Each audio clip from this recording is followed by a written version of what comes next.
Although your bones provide leverage and form the framework of the body, by themselves they can't move. Motion only results when we alternate contraction and relaxation of muscles. Muscle tends to make up about 40 to 50% of total body weight in an adult. However, certain things can alter that. Males tend to have more muscle mass than females. How much you exercise can increase your muscle mass. How much body fat you have increases your muscle mass. So muscles transform chemical energy into mechanical energy, and they generate force, perform work, and produce movement. Muscles also help to stabilize body position and regulate organ volume by moving fluids and things through the body, generate heat when they contract and use energy, and propel fluids and food throughout body systems and body organs. So we'll look at 3 different types of muscle tissue. So muscle is made up of cells, just like all body tissues. And we have 3 types of muscle in the human body: skeletal, cardiac, and smooth. The study of muscle is known as myology. So anytime you see MYO, think muscle. And even though these types of muscle tissue are different, they share some of the same functions. They're going to contract and either move the body or move things through the body. So we'll begin with our skeletal muscle. So this image here at the top, skeletal muscle is named because it attaches to the bones of the skeleton. So skeletal muscle is striated in its appearance. So let's look at this image just briefly. Here we have these long pink bands. Each one of those is a muscle cell, also called a muscle fiber. They are multinucleated, so these purple spots you see in here are nuclei of these cells. They're striated or striped in their appearance. Those striations result from overlapping contractile bands of proteins that we'll examine a little bit more. These muscles are also called your voluntary muscles. So the activity of skeletal muscle can be consciously controlled by nerve cells that are a part of our voluntary division of the nervous system.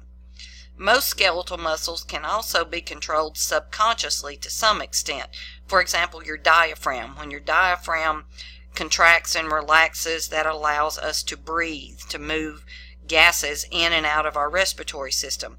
So we can control that if you want to hold your breath, but the diaphragm doesn't depend on us to make it contract. So there's some subconscious control as well as voluntary. Smooth muscle is not striated. So our second picture here, you can see it sort of looks like sheets of cells. So these are non-striated and sort of spindle shaped. Your smooth muscle have one nucleus, so they are uninucleated. They line hollow organs, such as the organs of your digestive tract and the walls of your blood vessels. So because they're non-striated, we refer to them as smooth. The action of these muscles is involuntary, which means that we don't voluntarily control these muscles and make them contract.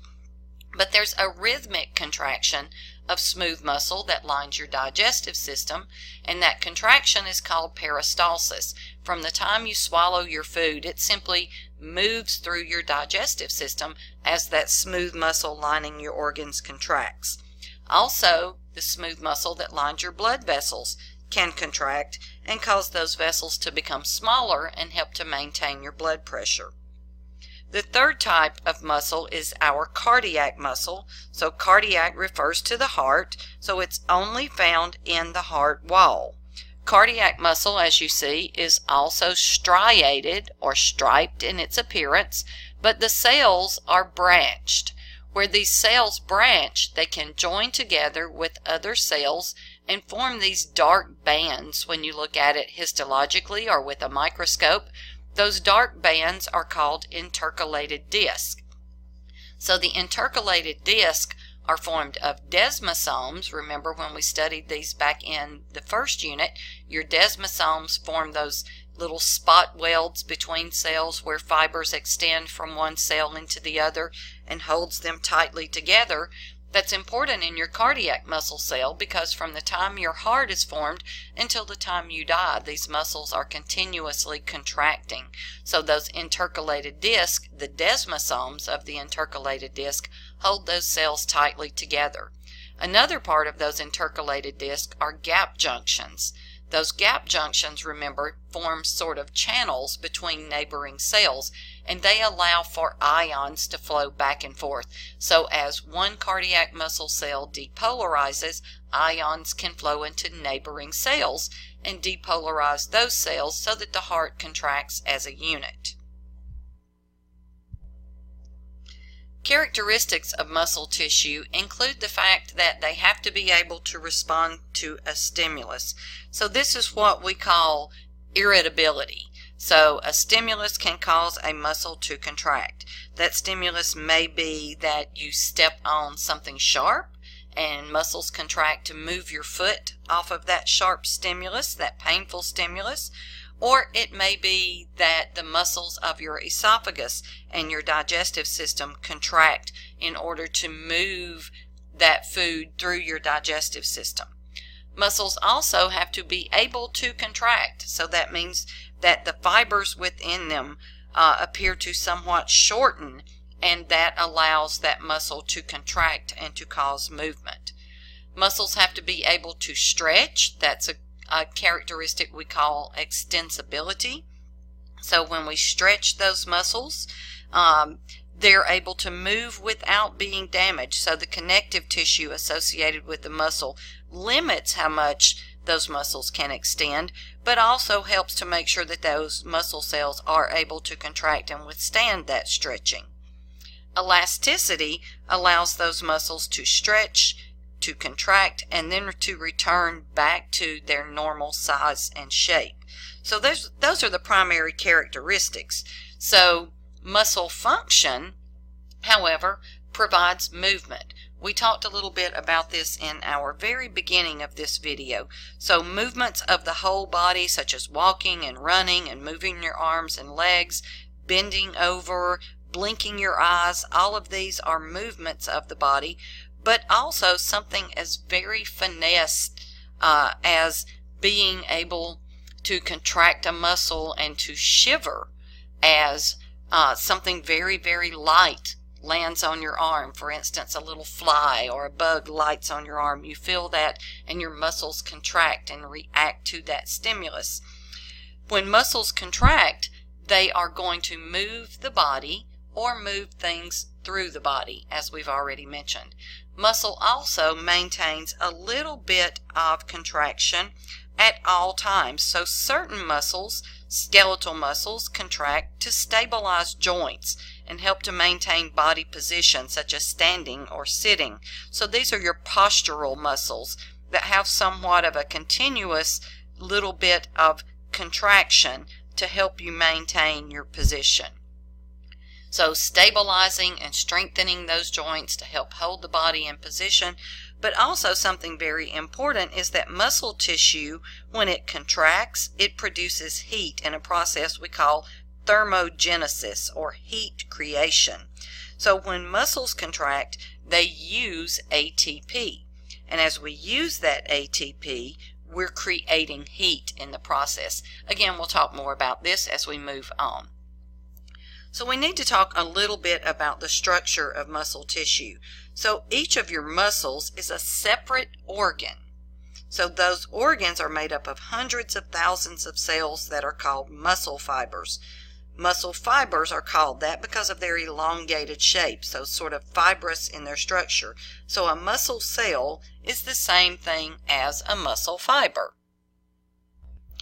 So here we have an elongated muscle fiber, also called a muscle cell.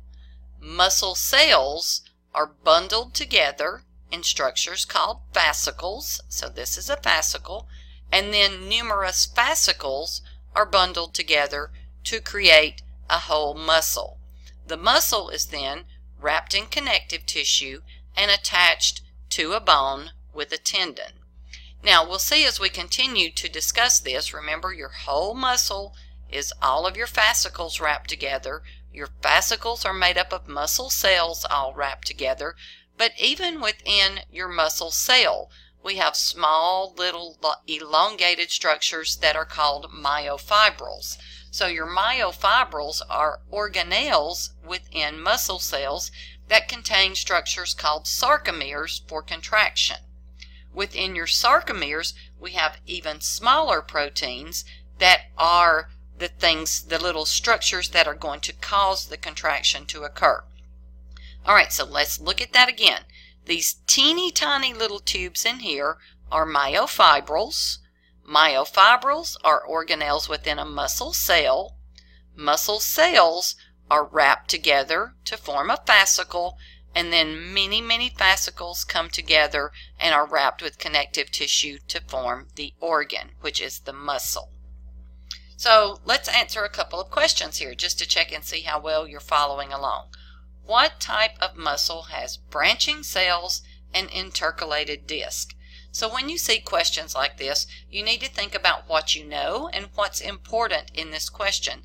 So we know we're looking at the 3 types of muscles because we mentioned only 3.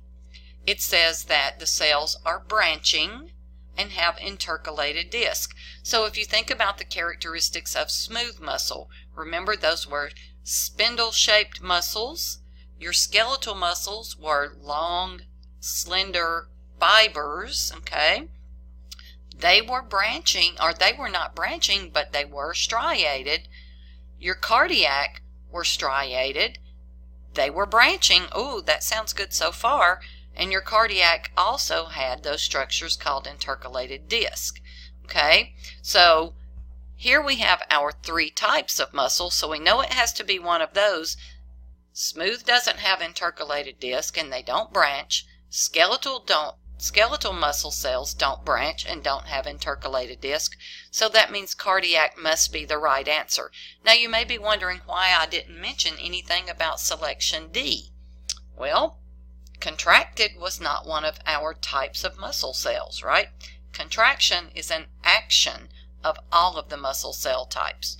So the correct answer is cardiac. All right, second question. Which of the following terms also refers to a muscle cell or is another name for a muscle cell? So we have to think back to that previous slide.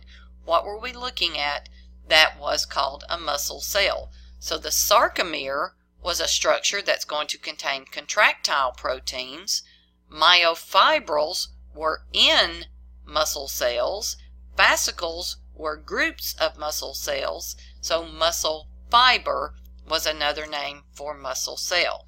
Let's check our answer. And correct. The answer is D. Muscle cell is a muscle fiber.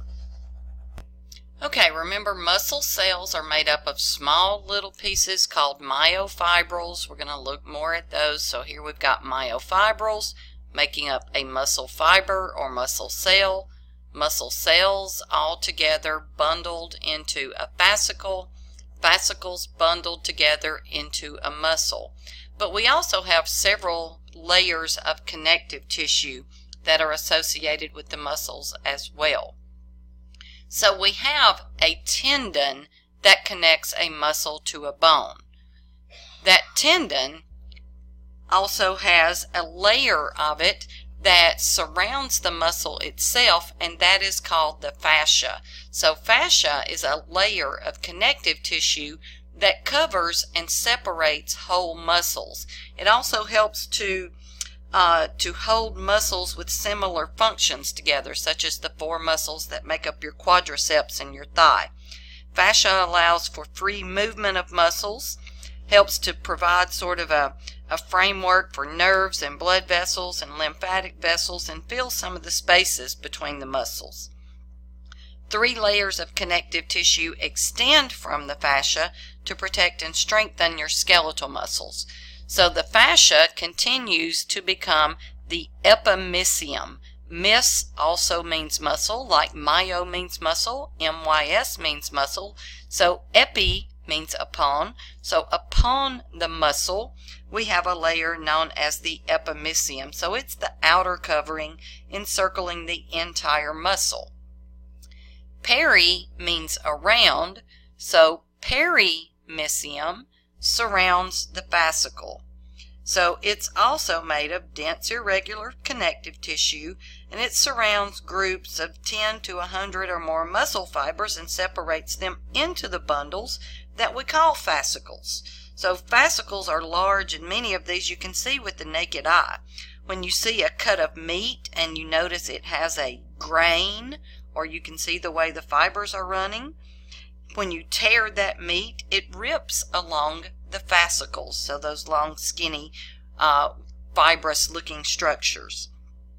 And then we have the endomysium. So inside the fascicle, the endomysium is going to wrap around each of those muscle fibers and separate them from each other.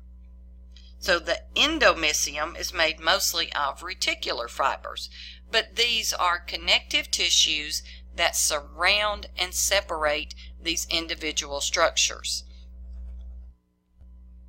So these connective tissues help to attach muscles to bony structures. So a direct attachment is when the epimysium is fused to the periosteum. Remember, periosteum around the bone. So the periosteum is that covering on the bone made of those connective tissues, and a direct attachment is where the epimysium attaches directly to the periosteum.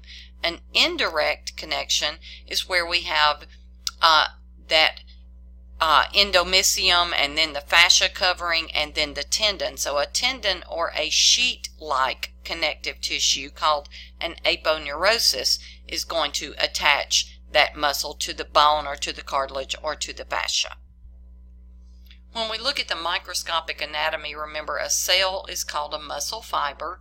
These cells can vary in length from extremely teeny tiny little cells that make up the smallest muscle in the human body, which is the stapedius, okay, and that's found inside the ear associated with the tiny little bones called the ossicles, or the longest of the muscle fibers, which are found in a muscle in your thigh called the sartorius.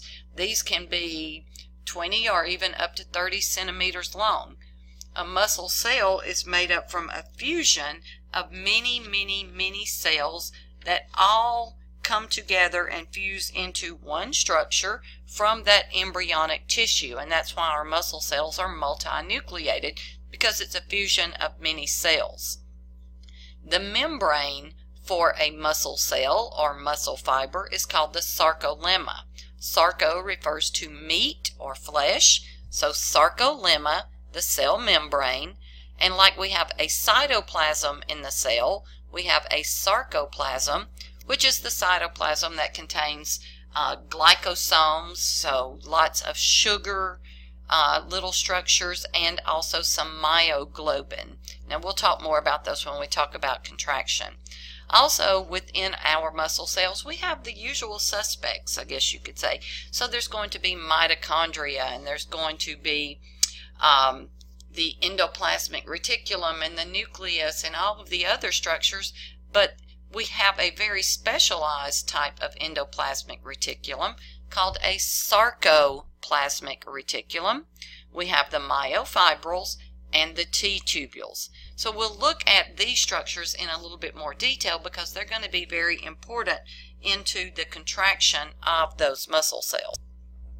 Okay, so if we begin here with the little black and white image, this is a muscle cell, and remember in the muscle cells we have the smaller little myofibrils. So that's what we're seeing out here in the expanded version, so we can see it with a little more detail. Let's begin by looking at these T-tubules.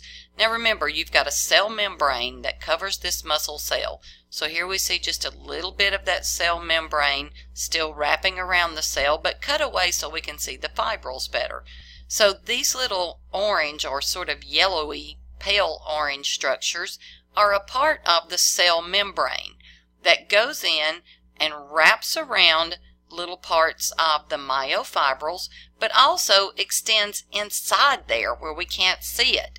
So those are called, those are called T-tubules. So those T-tubules are made up of cell membrane. So when that cell membrane depolarizes, as we'll talk about when we look at contraction, that depolarization not only depolarizes the outside of the cell, the membrane, but also the part of the membrane that is the T-tubules as well. Now, the sarcoplasmic reticulum is a modified smooth endoplasmic reticulum. So it also surrounds each one of those myofibrils. So here you can see all of this purple is the sarcoplasmic reticulum. So the sarcoplasmic reticulum circles around each myofibril and forms this sort of net all around the myofibrils. But notice right here we've got these enlarged portions where the sarcoplasmic reticulum enlarges and sort of surrounds the T-tubules. Those are called terminal cisternae of the sarcoplasmic reticulum. So we'll talk more about that too. Don't worry. We just want to learn what these are first. So the sarcoplasmic reticulum is going to store lots and lots and lots of calcium. So that calcium is going to be important in muscle cell contraction. So store all that calcium so we've got it ready when those muscle cells get ready to contract. So on each side of the T-tubule, we have those terminal cisternae of the sarcoplasmic reticulum. So 1, 2, and 3 structures right there together. The terminal cisternae on each side and the T-tubules. You'll sometimes hear that referred to as a triad. So I wanted you to be aware of that so you'd be ready for it when you hear it. Okay, so again, here we've got a muscle cell. Here's the sarcoplasm or the sarcolemma, the membrane. Within there, we have the little specialized organelles called myofibrils. So all of these little tubular structures are myofibrils, and here we've pulled out one myofibril and enlarged it so we can see much more of the structures. Okay, so this is an enlarged myofibril. It's composed of little structures called sarcomeres, which are the smallest of the contractile units. So a sarcomere goes from Z disc to Z disc. Now you're going to see lots of terms here. You see A bands and I bands and M lines and H zones. I'll just tell you, I don't care about any of those, but you do need to know the Z disc, because the Z disc are the outlines, I guess you could say, the borders of a sarcomere. So this is one sarcomere from Z disc to Z disc. Now, are all those others important? Absolutely they are.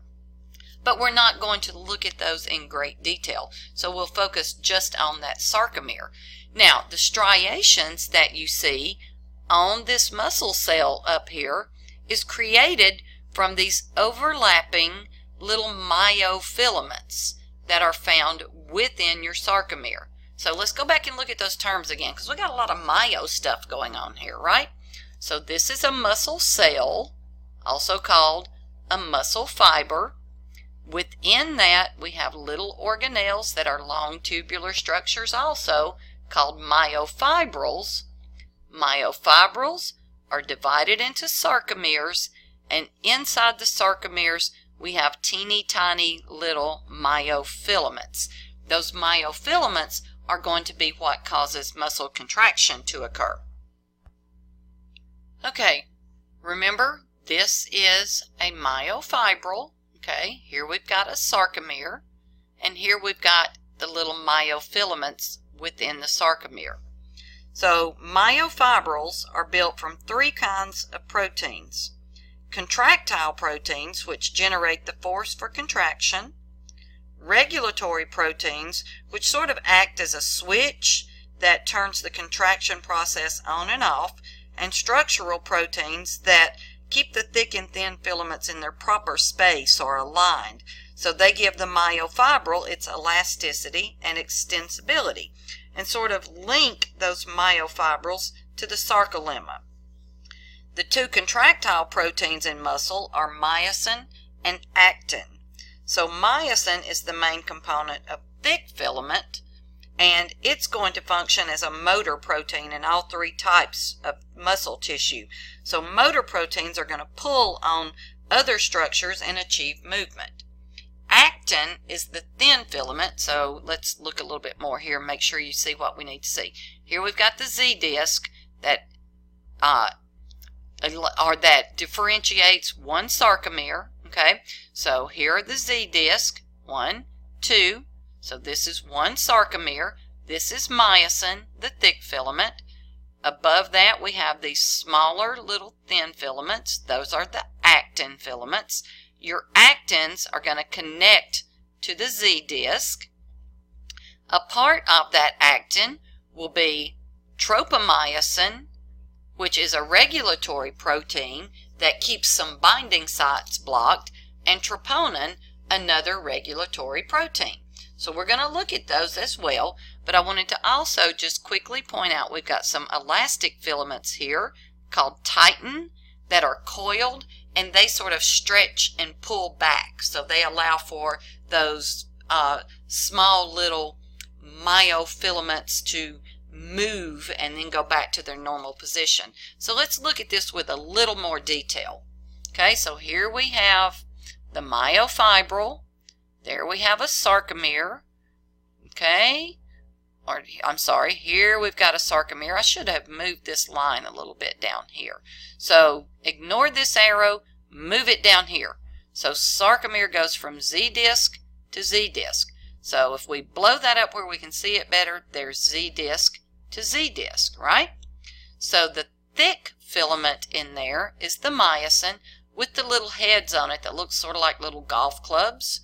Your thin filament is your actin, and then the titin are the elastic coils. So far so good, right? All right, let's look at it with a little more detail. So here's our sarcomere, even bigger where we can see it better. There's the Z disc, there's the Z disc, there's the myosin, and there's the actin. Okay, so myosin in skeletal muscle has about 300 molecules. Okay, so let me rephrase that. Skeletal muscle has about 300 molecules of myosin. Each myosin molecule is sort of shaped like two golf clubs twisted together. The myosin tail, or the handles of the golf club, point toward the center of the sarcomere. The tails of neighboring myosin molecules line up parallel to each other and form sort of the shaft of the thick myosin filament. And then you have the two little projections that are like the golf club heads. Okay? So all of the heads have a binding site up here that want to attach to actin. So remember, your myosin little golf club heads are wanting to attach to that actin. So you've got binding sites here on your myosin. But then if we look at the actin, you can see those little black dots in there. Those are the actin binding sites, but they're covered up. So they're covered up with those regulatory proteins. So the regular proteins are the tropomyosin and the troponin. So the troponin are these little blue balls right here. Okay, so there's a 3 little globular protein structure there. And then you have this long rope-like structure that is called your tropomyosin. So the tropomyosin strands sort of lay over all the binding sites. The troponin holds them in place.